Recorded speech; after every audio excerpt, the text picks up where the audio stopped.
In the depths of the Soviet Union, hidden away from prying eyes, existed a secret laboratory where scientists worked on developing the perfect poison. A poison so deadly it would kill its victim without leaving a trace. A poison that would become a key part of the KGB's arsenal of dirty tricks during the Cold War. What did this poison look like? How did it work? And what dark secrets does the story of this hidden lab still hold today?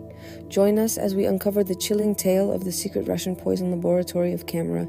In the heart of 20th century Russia, there existed a hidden laboratory concealed within the sprawling complex of a machine-building factory in the city of Kolomna. Known by its ominous code name, this clandestine facility was a hive of sinister activity, a place where scientists toiled over concocting a lethal poison that would become one of the most infamous tools of the Cold War.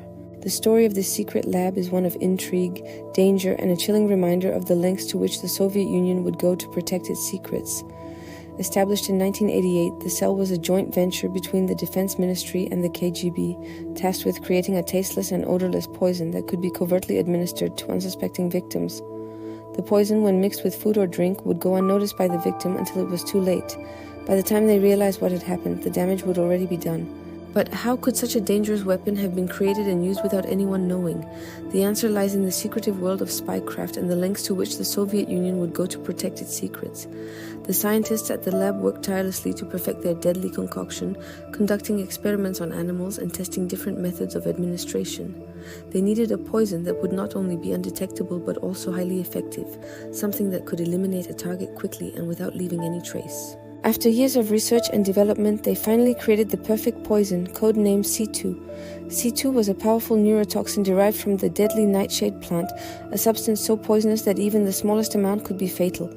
The scientists at the lab had managed to isolate the toxin and develop a formula that was tasteless and odorless, making it the perfect tool for covert assassination.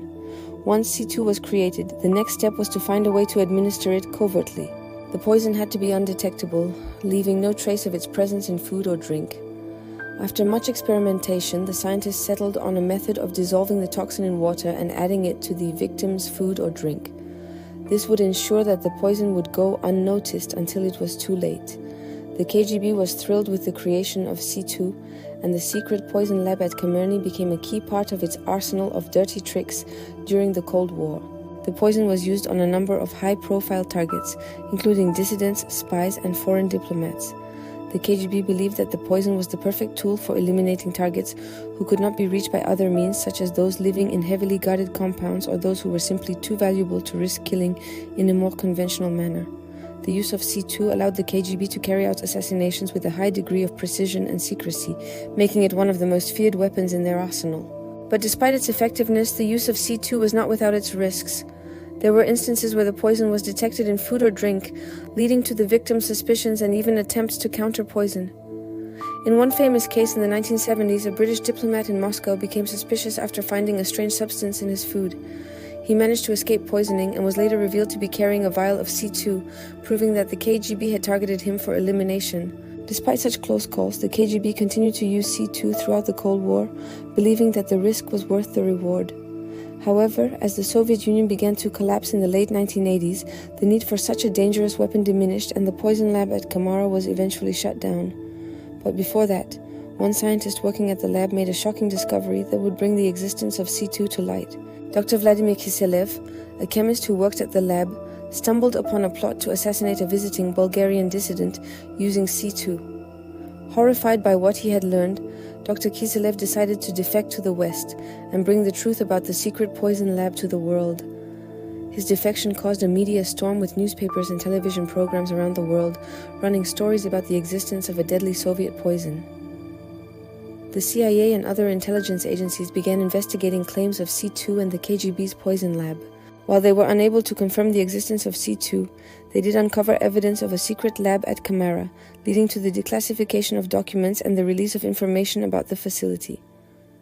Today, the former site of the secret poison lab at Kamera is a museum dedicated to the victims of political repression in Russia.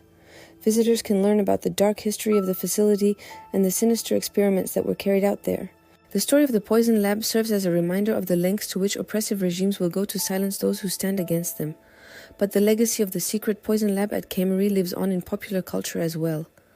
The lab and its deadly concoction have inspired writers and filmmakers to create fictional stories of espionage and intrigue. The poison has been used in novels and television shows, often as a plot device to eliminate a character in a mysterious or suspicious manner. It's become a staple of the spy genre, a symbol of the dangers and deceptions that lurk beneath the surface of international relations. But the story of the secret Russian poison laboratory of Kamera is more than just a tale of espionage and intrigue. It's a chilling reminder of the lengths to which oppressive regimes will go to silence those who stand against them. The use of C2 to eliminate dissidents and enemies of the state shows the ruthless efficiency of the Soviet Union's security apparatus and the lengths to which they would go to maintain control. The very existence of the poison lab was a secret that the government sought to keep hidden at all costs, using any means necessary to silence those who threatened to expose it. Despite being hidden away in the depths of the Soviet Union, the story of the secret Russian poison lab of Kamera has come to light, allowing us to understand the dark secrets of the Cold War and the lengths to which the KGB would go to protect its secrets. The creation of C2 and the lab's covert operations show the dangers of unchecked government power and the importance of transparency and accountability. The story of the secret Russian poison laboratory of Kamera is one that should not be forgotten. It's a reminder of the lengths to which oppressive regimes will go to silence those who stand against them, and a warning of the dangers of unchecked government power. The creation of C2 and the lab's covert operations show the dangers of unchecked government power and the importance of transparency and accountability. The story of the secret Russian poison laboratory of Kamera is one that should not be forgotten. It's a reminder of the lengths to which oppressive regimes will go to silence those who stand against them, and a warning of the dangers of unchecked government power. Thanks for watching. Make sure to hit that subscribe button to stay up to date on all our latest videos, and don't forget to check out our other content for more intriguing historical tales. We hope you've enjoyed learning about the secret Russian poison lab of Kamera. If you'd like to learn more about similar topics, be sure to check out our other videos on hidden archives and dark secrets. You never know what kind of fascinating and sometimes chilling information you might uncover, so why wait? Click now and start exploring the unknown.